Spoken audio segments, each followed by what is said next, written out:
Station Ghanpur MLA Kadiyam శ్రీహరిపై మాజీ ఉప ముఖ్యమంత్రి తాటికొండ రాజయ్య సంచలన వ్యాఖ్యలు చేశారు. కడియం 200 కోట్లకు అమ్ముడుపై కాంగ్రెస్ పార్టీలో చేరాడని ఆరోపించారు. బీఆర్ఎస్ పార్టీ నుంచి గెలిచిన కడియం ఎమ్మెల్యే పదవికి రాజీనామా చేయాలని డిమాండ్ చేశారు. కడియం శ్రీహరి ఏ పార్టీలో ఉన్నాడో కూడా చెప్పుకోవడానికి భయపడుతున్నాడని అన్నారు.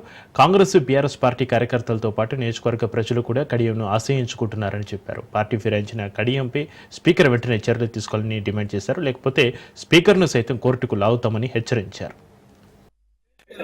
ఫిరాయింపు ఎమ్మెల్యేలో 8 మంది లిఖిత పూర్వకంగా నిస్సిగ్గుగా మేము ఇప్పటికీ బీఆర్ఎస్ పార్టీలో ఉన్నాం, అభివృద్ధి కోసమే సీఎం కలిసినామని లిఖిత పూర్వకంగా స్పీకర్ గారికి వారి వివరణ ఇవ్వడం జరిగింది.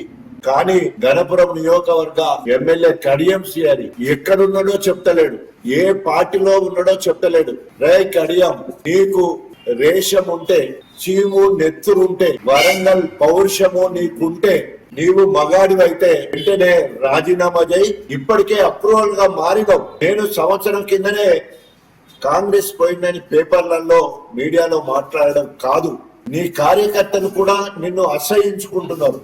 కాంగ్రెస్ కార్యకర్తలు రాజీనామా చేయమని చెప్పేసి అన్నా కూడా ఈ రోజు నువ్వు సిగ్గు శరం లేకుండా సొంత పార్టీను రాజీనామా చేయమన్నా కూడా నిమ్మకు నీరెత్తినట్టుంటున్నాం. మరి ఆఖరికి పశువులు, గడ్డి తిన్న పశువులు, అన్నం తిన్న కుక్కలు విశ్వాసంతో పనిచేస్తాయి. ఆ మాత్రం ఇంకిత జ్ఞానం నీకు లేదు. ఒకవేళ కనుక నువ్వు బీఆర్ఎస్ పార్టీలో ఉంటే ఒప్పుకో, ముక్కు నేలకు రాయి, కేసీఆర్ గారిని కలువు, తెలంగాణ భవన్కి రా, యూరియా సమస్యల మీద నువ్వు మాట్లాడు, చెంపలేసుకొని ముందుకొస్తే తప్పకుండా నిన్ను బీఆర్ఎస్ అంటాం.